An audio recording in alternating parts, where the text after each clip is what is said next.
Hello, my love. We are live.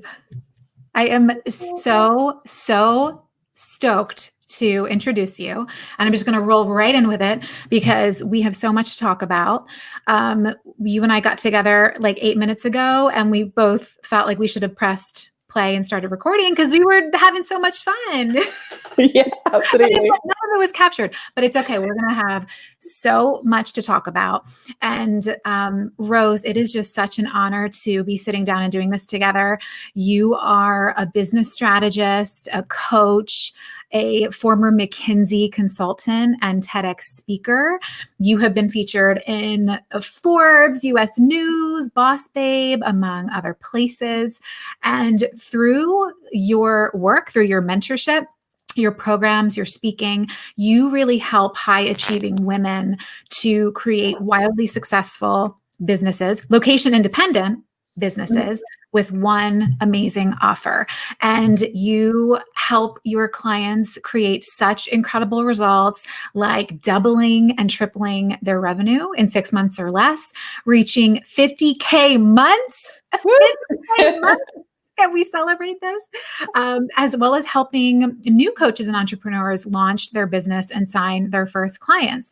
And what's amazing is that before any of this, you were coaching women entrepreneurs, and you were working in Kenya, and you were supporting women in creating businesses with very minimal resources. And then they went on to serve CEOs and leaders within global companies and government to help them solve their most difficult problems as a strategy consultant at McKinsey and Co. Oh my goodness, what a background. So fascinating. And what's really cool, and I pulled this bit from your amazing website, is that you are someone who walks the walk and you talk the talk. And this is why you've been able to create the success that you have.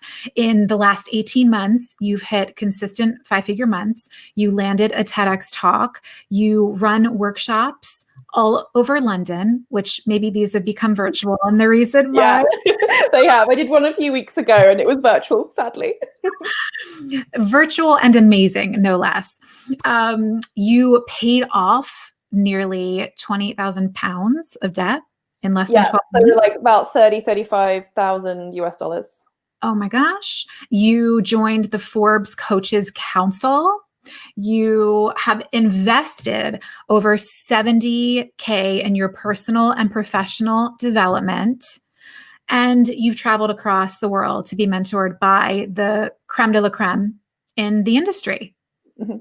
It's funny when you list out like that. I'm like, oh, yes. Oh my gosh. So it's so incredible what you've created. And where I would love to begin is that you say something as kind of not a disclaimer to any of these accomplishments, but you very exquisitely note that it hasn't always been roses and rosé. And I love how you put that. So I want you to just take us through this roller coaster journey that you've been on. Okay, where do I start? So let's start with the crash and burn moment. After I was at McKinsey for a couple of years, and that's where I burnt out, and I was put on medical leave at the time for 2 months to recover. And it was at that point that I decided that going back to work was just not going to be the right thing for me. And that was the pivot point for me. It was about 3 years ago now. And I decided to start my own business. I had no idea what I was doing. I have to admit, absolutely no idea. And I just had that feeling that the island I was on at the time wasn't the right darn island. I was just on the wrong freaking island, and I needed to get on a boat and go and find a new island. And I didn't know what island that was exactly. I just knew there was somewhere better for me to be, given who I am and what I wanted to achieve in life. I just ended up in the wrong place. So that's kind of how I felt. When I left McKinsey, I felt as though I was just losing sight of the shore to go and find a new place.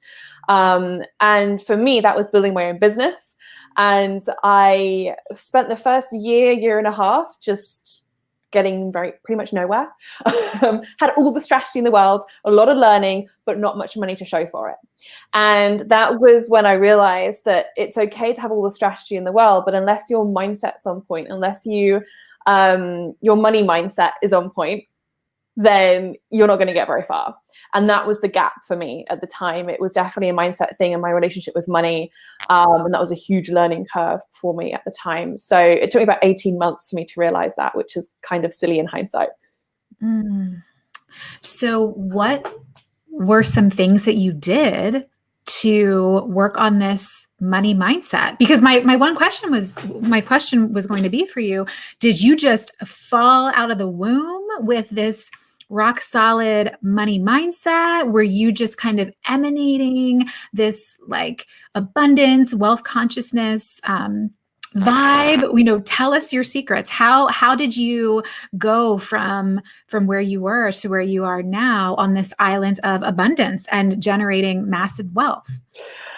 Definitely wasn't falling out the womb with lots of wealth. Absolutely not. I love that.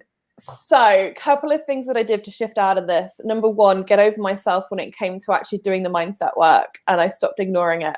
There's a couple of really big shifts that happened for me, actually. It's funny trying to look back and identifying them now, but one of them was I actually shared in my TEDx about how I felt really awkward sending an invoice to a former client, and I was doubting whether what I had done was good enough. I was doubting, like, what did I deserve this amount of money? And at that point, I sat there thinking, wow, is this really coming up for me? Is this thought process really coming through for me? And that was a really interesting moment to realize that my thinking and my belief systems were not in alignment with me creating a lot of success in this business. They just weren't. So one of the things I did was to really shift into the energy of, energy out of I have to work hard to make money and into I get paid for being me, which has created a lot of really interesting opportunities for me. I'm going to press the pause button and have you repeat what you just said. Okay. I shifted out of I have to work hard to make money and into the energy of I'm paid for being me. I get to be paid for being me. I get to be paid for being me. Yeah, it's so powerful. And there was actually an opportunity that came up for me literally a couple of weeks after I made that shift within myself, where I got paid £1,000 to show up for a meeting for the day and just add value by adding to the conversation. I was like, there we go. That's the opportunity right there. That's the thing that the universe is sending me to show that I get to be paid for being me. It was great fun. Divine contracts. Yes, absolutely. Yeah. And I think the other thing, a couple of things really, is around expanding my capacity to receive. Because I think that's something that, and I know that's something that a lot of women struggle with. The idea of receiving money can feel quite difficult for lots of different reasons, whether that is because receiving money requires a certain level of vulnerability because the thing's being done to you. So that makes you feel a bit vulnerable in that moment. And often a lot of us, we're not very comfortable with feeling vulnerable or as if something's being done to us. So then it makes it hard for us to receive as well. Receiving can also be hard because it's better to give than receive. We've got that whole mentality within us, within a society. So then when you do receive large amounts of money for the work that you do, it can bring up a lot of stuff within us that makes us feel bad or guilty or also not deserving. It's another really big theme. So I was shifting a lot of that around the energy of receiving, the beliefs I had about myself, about money in general, what I deserved and what I didn't deserve. And that allowed me to see things differently, because the miracle here with wealth consciousness is you deciding to see things differently. And then as soon as you're shifting into that space and that belief system and that energy, and you have real alignment between what's going on inside your head, the beliefs that you have, the thoughts that you have, and the actions that you're taking, when they're in alignment with the wealth that you desire, the income goal that you desire, let's say, that is when the magic happens. But so many of us have big money goals, big revenue goals, let's say, as an entrepreneur, but we're working against ourselves the whole time because we are not in full alignment with that from an energetic perspective, belief perspective, and yada, yada, yada. So that was a lot of fun for me, kind of diving into that really from a place of curiosity and learning to see how I could apply to that to my life, so I could bring myself into more energetic alignment with what I wanted. So when we were prepping for this conversation, I like to send a couple questions and have my amazing guests just send me back some of their thoughts so we can have an intentional conversation. And so what I loved is one of the questions, I noticed that there were like 5 or 6 exclamation points at the end of each sentence. And I dialed in on this and I thought, oh, this hits a nerve. We got to talk about this. And so the question was, if you were given a megaphone and you were in front of a gazillion people, what is the one thing that you would want them to know? And your response was related to this income gap between male and female led businesses. And you say that it's actually bigger than the corporate salary gap, which is just, and that only 12% of female led businesses ever reach this level of financial success. So would you say like a 6-figure business ownership? Yeah, exactly. So only 12% of, this is data from the US, by the way, but we can see that the UK, Canada, Australia, other similar kind of countries are very similar in their trends as well. It's just that the USA are better at collecting the data right now, which is another reason why we don't know this very, very much, because everybody knows about the gender corporate salary gap. We've got data for that. We talk about it. It's in the news. Politicians are trying to do stuff about it, but nobody's really collecting enough data for the gender entrepreneur gap. And we have bits and pieces here and there. So of course, the strategy consultant in me went and did the research and dug out the facts and went and gathered what I could find. And that's where the 12% came from. So that's the US stats. Only 12% of female-led businesses make over 100K in revenue per year. And of course, this is all revenue, so it's not necessarily an indication of income, but we have the revenue stats, so let's use them. We also see, I think it was a Goldman Sachs source that showed that even if you control for things like the number of years, well, you go and survey these ladies and that's not a factor. It's a factor for a certain portion of women, but it doesn't explain the whole gap. So yeah, it's something that no one else seems to be talking about right now. And it's something that I really feel really passionate about, as you can probably tell, about closing this income gap. Let's solve this right here, right now. Yeah, absolutely. Yeah. So why do you think that is? And what I mean by this is, like, for women, we can often kind of reflect on areas where we're not feeling worthy, and it can be a self-worth issue.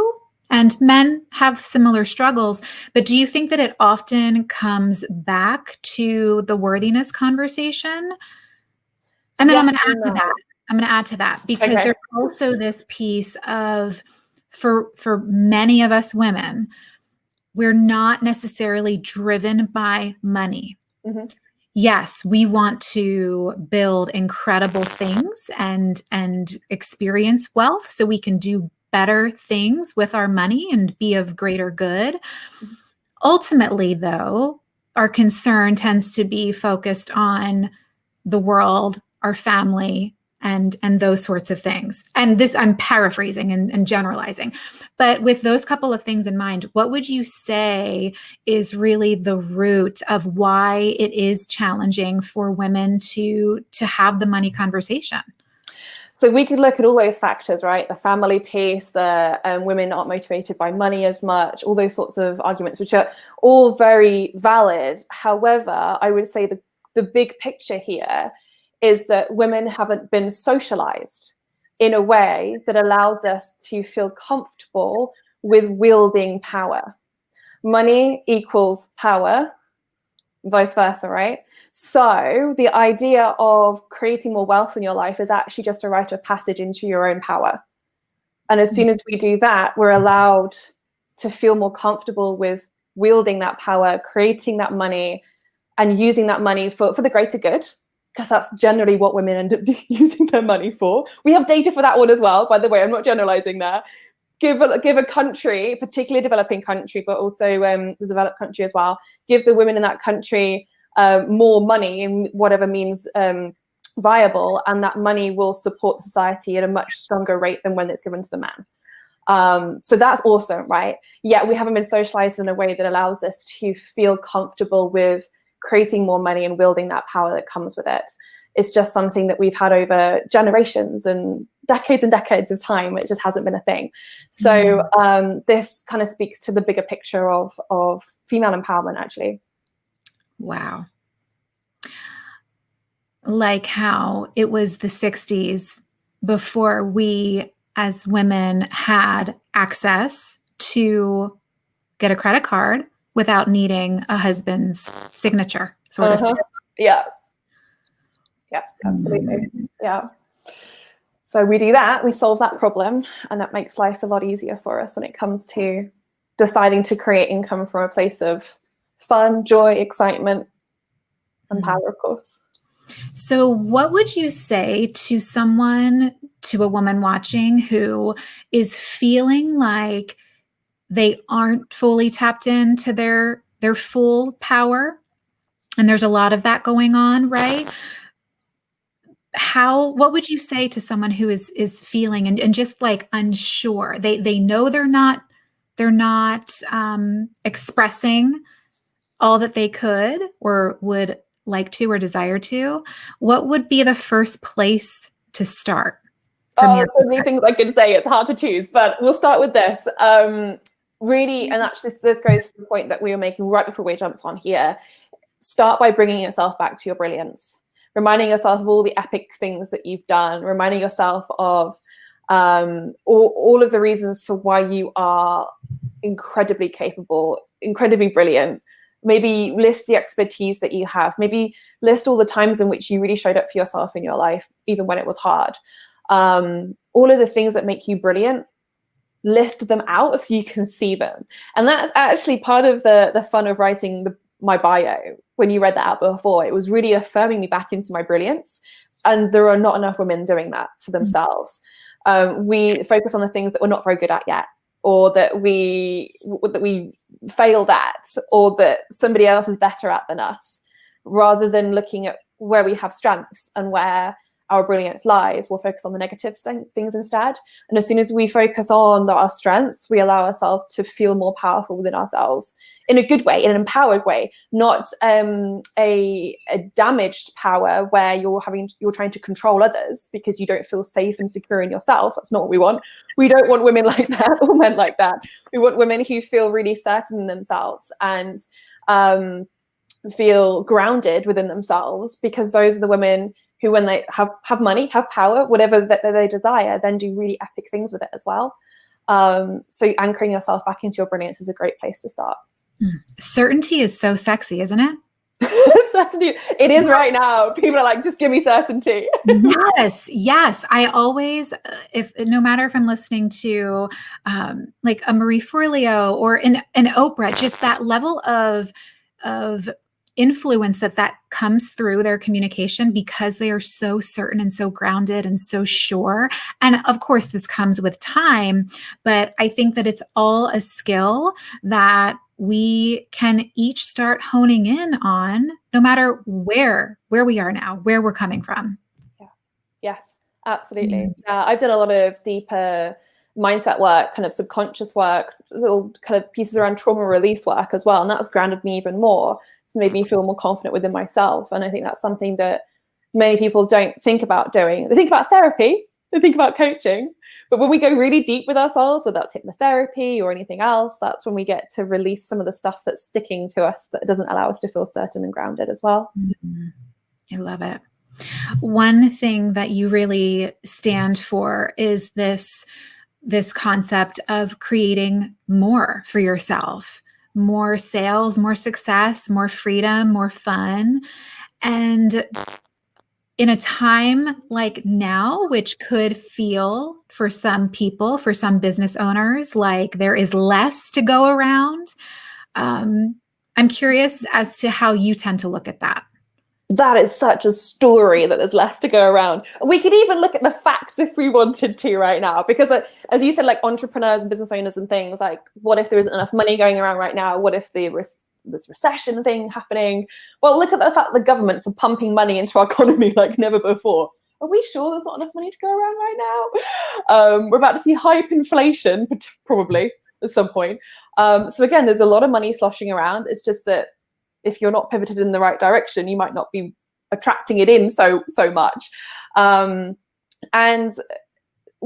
I'm very much of the belief that things are always expanding, things are always growing if we decide for them to be so.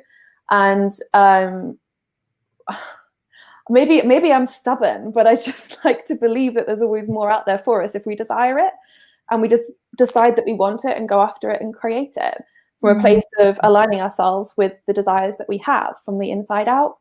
And there's a lot of scarcity mindset in the world, and it's made even worse by and separation mindset as well between people, and it's made worse by this C-bomb malarkey since March. And it's a time in history where we get to come together so much more.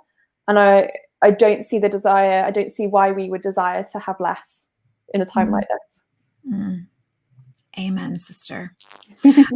I think that it is so important to be putting ourselves in spaces and places where people are producing and performing and creating and serving and impacting right now. And it's so interesting because you could talk to one person who is seeing the world and in their worldview and feeling like there is not enough money or clients or opportunities.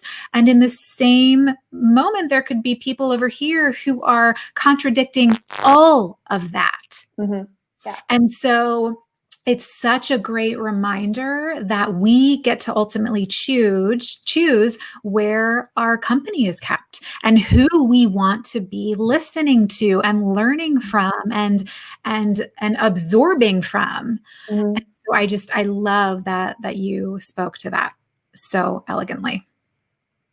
Yeah, absolutely. Entrepreneurs have an amazing ability to control their income if they choose to. Unlike people that are in safe jobs right now that might not necessarily be so safe. Yeah. So on that note, what would you say to the you starting out when you were first trying to get your first couple of clients and knowing what you know now and this explosive growth that you've had in 2020? What would you say to the you then? So the me back then was trying to figure out my niche. That was like the thing. And I would end up with this like crisis of clarity all the time. And actually talking to everybody who might be in that position right now, the one thing you have to do first is simply identify what you're uniquely brilliant at. What's your expertise? Have that really clear. And then go and figure out who's the person that needs this expertise, that when I plug a gap for them, they'll then go and create the outcome that they want. Like you've got a piece to a puzzle for somebody else, so go and find the person that's got the puzzle that's missing your piece. And like one of my clients, she doubled her prices overnight pretty much. And I supported her in negotiating that increase in her prices with her client. And I'd done negotiation support back in my previous job. And that was really weird to me because I was out there being a business coach and supporting people since I've been supporting female entrepreneurs since I was 19 years old.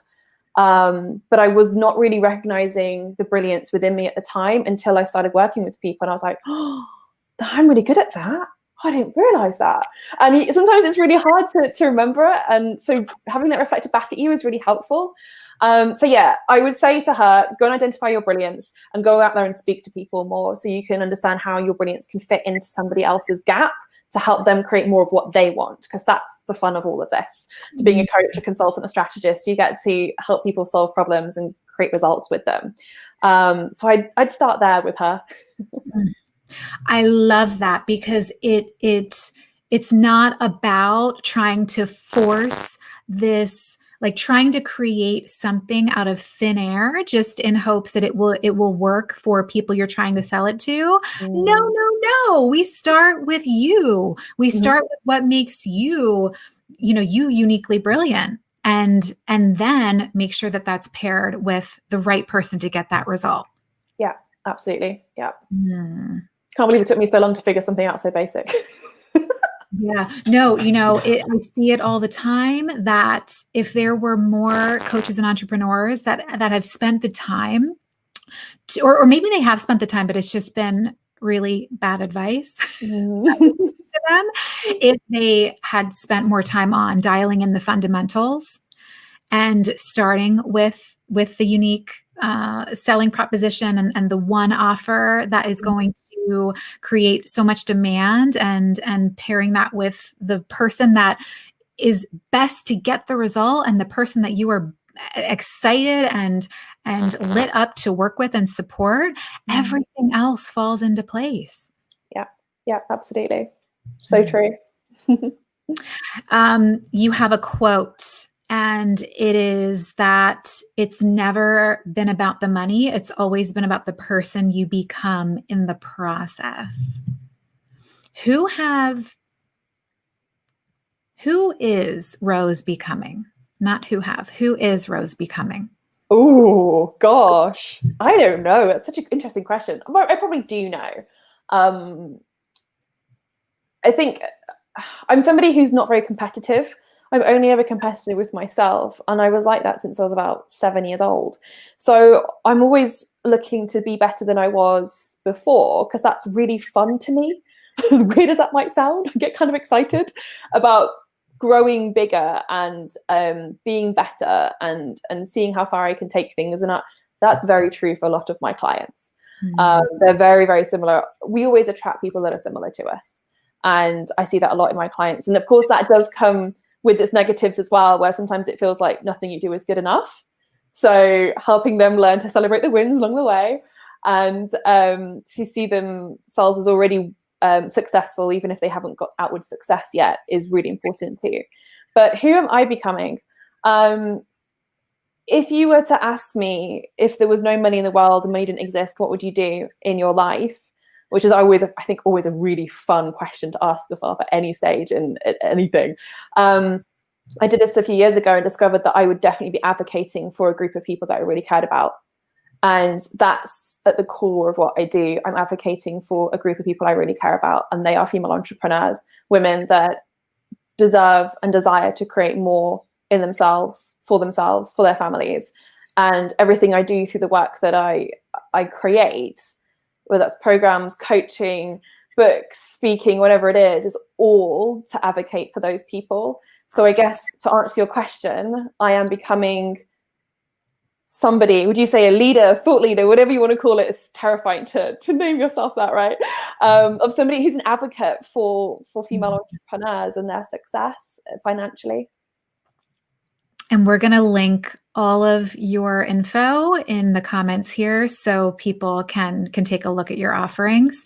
I think what is really magnetic for me when I look at you is that you have this powerful presence of, and this is so cliche to talk about, but it really, really rings true, where there's this masculine energy of strategy and drive and ambition and action, bold action, and then balanced so effortlessly with this sense of leaning in and flowing and simplicity. You are someone who, I forget where I saw this, maybe it was a post that you made, but you refuse for things to be difficult.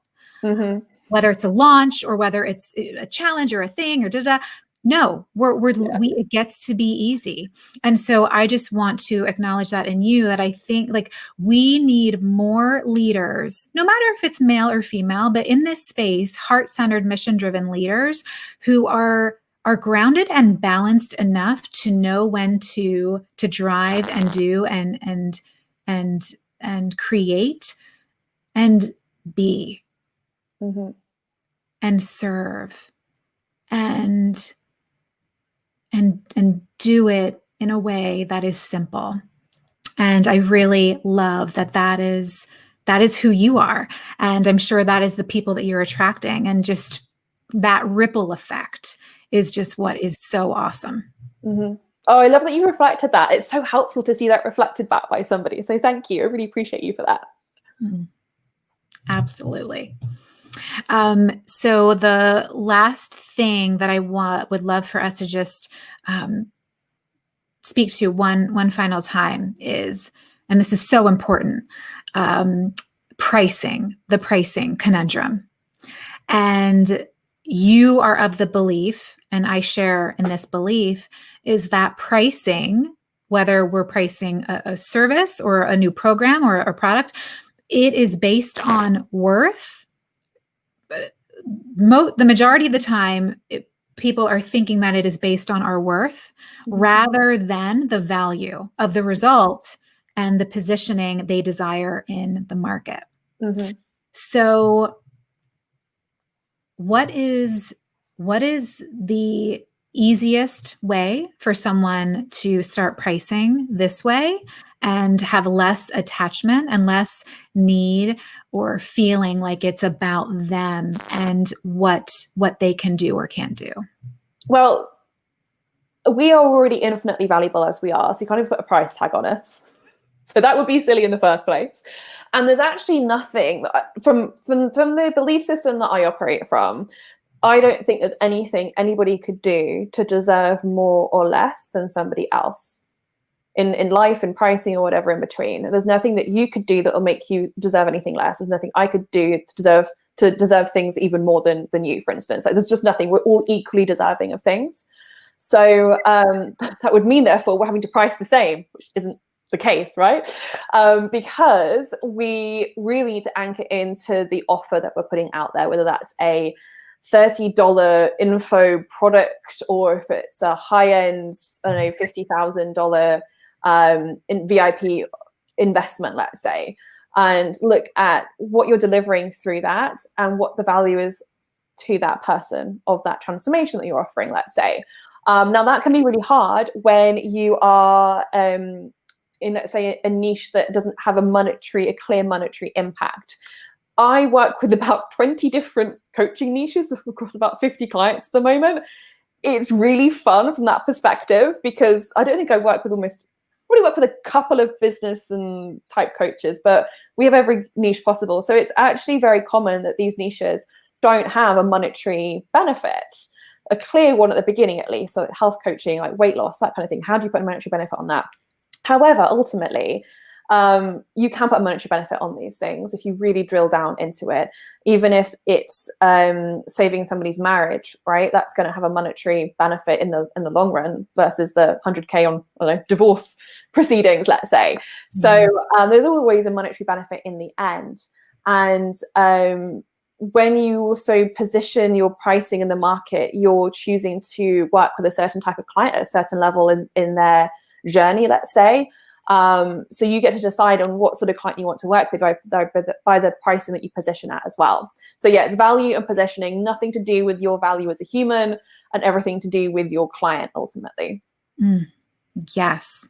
I hope that everyone hears that and watches it several times so it can really, really sink in. Because that is one thing that if I believe that if to get that sooner on the journey, it just makes life a lot easier and business a lot flowier. So I want to wrap up with some rapid fire questions. We're going to put you in the hot seat. Describe yourself in 3 words. Oh, okay. I hate this. I don't like this question. Can I have another one? Pass. Phone a friend. Yeah. Okay. Cool. Okay. I'll try. I'll try if I have to. Okay. Okay. All right. We'll probably do. I know my friends would call me probably like driven. Everybody always says to me, "I really like your energy." Almost every time I do a Facebook Live, somebody's like commenting, "I like your energy." So it must mean that I've got, I don't know, energetic. And third would be, I want to say something like expertise or knowledge, because as much as I am energetic and I really enjoy what I do, I also love to bring the expertise in the strategy in, and that's the McKinsey consultant in me, just bringing straight down into the detail and the strategicness around things and bringing expertise in as well. So I'm a bit yin and yang in that way. That speaks right back to that incredible balance that you have, the masculine and feminine. And I just want to say this again. anyone who is watching this, do yourself a favor. And if you're looking for a coach, I believe it is so crucial to find someone who is rooted in both. You can have all of the strategy, but without the right mindset and energy stuff to support it, the strategy is not going to work, and vice versa. So I see this in you. We're a lot alike in that way. And I want to celebrate it. So. Yay. Celebrating you as well. Okay. If you could travel anywhere in the world right now, where would you go and why? Oh, I hate these questions. Okay, you have to be one of my 3 top countries, which is South Africa, Japan, and Indonesia. I can't choose between the 3, though. They are my 3 top countries. I travel a lot because my other half is a pilot. So we usually get to travel quite a bit. We obviously haven't traveled for 7 or 8 months now. So it'd be one of those places. Given the time of year, I'd probably say Cape Town at this point because it's more summery now in Cape Town. So there we go. I'm going to add a question to this because I'm intrigued. Have you ever flown in the cockpit? I haven't. That's kind of illegal now. Yeah, kind of sad. I have flown in first class and business class a lot, though. So that's the nice thing. Yeah. We'll take it. We'll take it. Yeah. Your go-to podcast? Okay. Is it really bad that I don't listen to podcasts very much? No.